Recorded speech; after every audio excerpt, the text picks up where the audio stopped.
Today I'm going to be presenting my research on the mysterious death of Natalie Wood and the circumstances surrounding the night that she drowned on November 29th, 1981, when her body was found in the Pacific Ocean near the island of Santa Catalina, where she was vacationing on the family yacht with her husband Robert Wagner and co-star in an upcoming film Christopher Walken.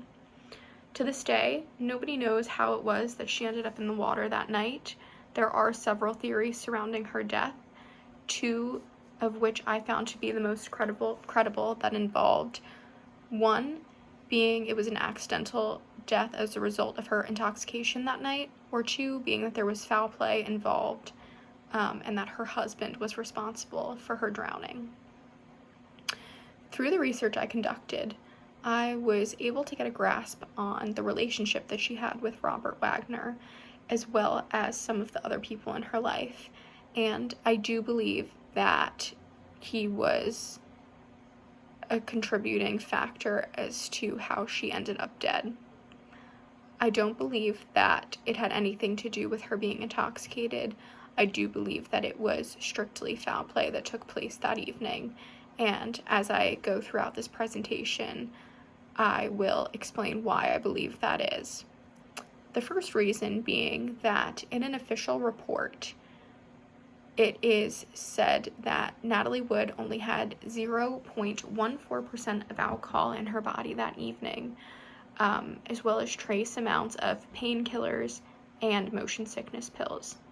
Now, the main argument for this is that the painkillers enhanced the alcohol in her system that led her to maybe accidentally fall overboard or anything of that nature and resulted in her death.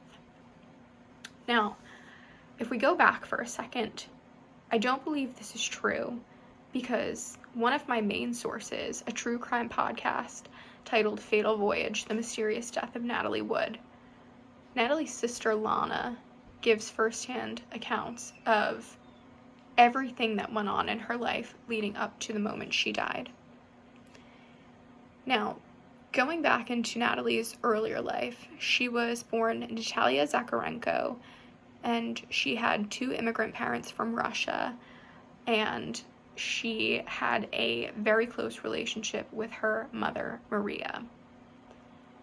And this relationship, while close, was not necessarily a positive or healthy one. Her mother was unfortunately very controlling and was the one that really pushed Natalie into a career in acting. Lana shared a story about her mother, and it was something that her mother had told Lana and Natalie growing up over and over again that instilled a really strong fear in them regarding water of any kind. It is said that Natalie's mother visited a psychic before she was born, who had specifically told her she was going to have a, quote, well-known daughter, and that there would be an incident or a drowning surrounding dark water, or in dark water. This is something that Lana stated specifically, and also said in an argument against the theory that she was intoxicated and had died accidentally. Lana says that her sister would have never gone and put herself in a position to be near dark water alone, which is what people speculate may have happened and how she ended up on the dinghy and then in the water that night. I do believe this to be true, and I do think that the reasons surrounding foul play are much stronger because of the relationship that she had with Robert Wagner, and I'll go into that in a second. But first I want to discuss her relationship with her mother more, and kind of how that spiraled into her later relationship with Wagner. Maria Wood was really the one that pushed Natalie toward that relationship, and it can be said that it was done for a multitude of reasons.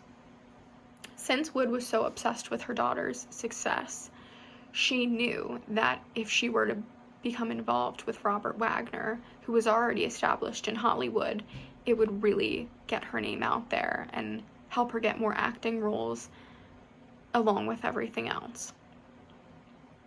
Now, Wagner was 8 years older than Wood, which immediately already throws up a red flag because of the power dynamics at play in their relationship.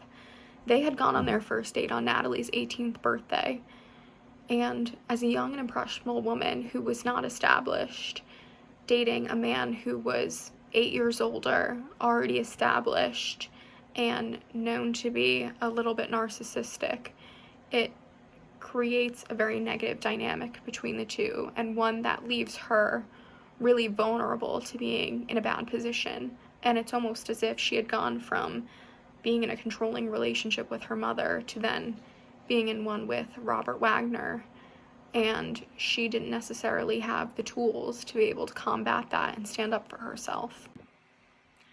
Things really take a turn in Wagner and Wood's relationship when the discussion of infidelity arises.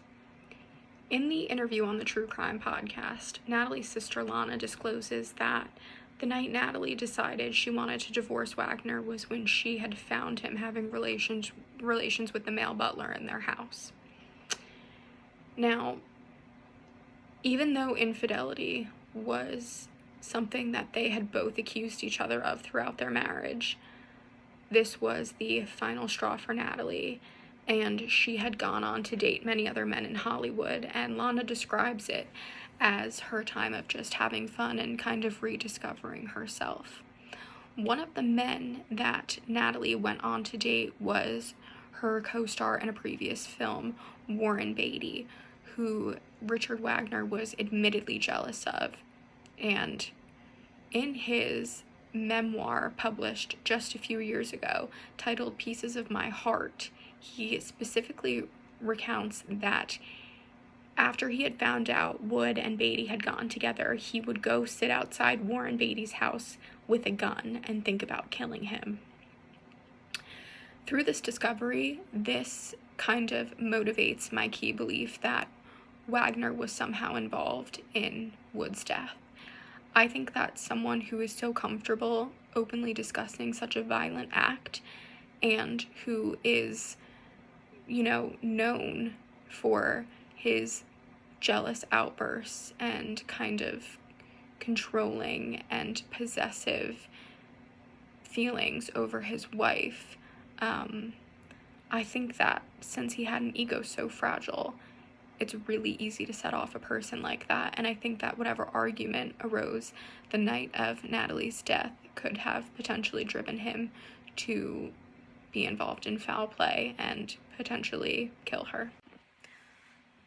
Through my reading of several memoirs, viewing of the documentary on Wood's life released in 2020, and my listening of the True Crime podcast Fatal Voyage, I was able to reach the conclusion that I believe Wagner was fully involved in Natalie's death. I think that they had gotten into their own argument that night.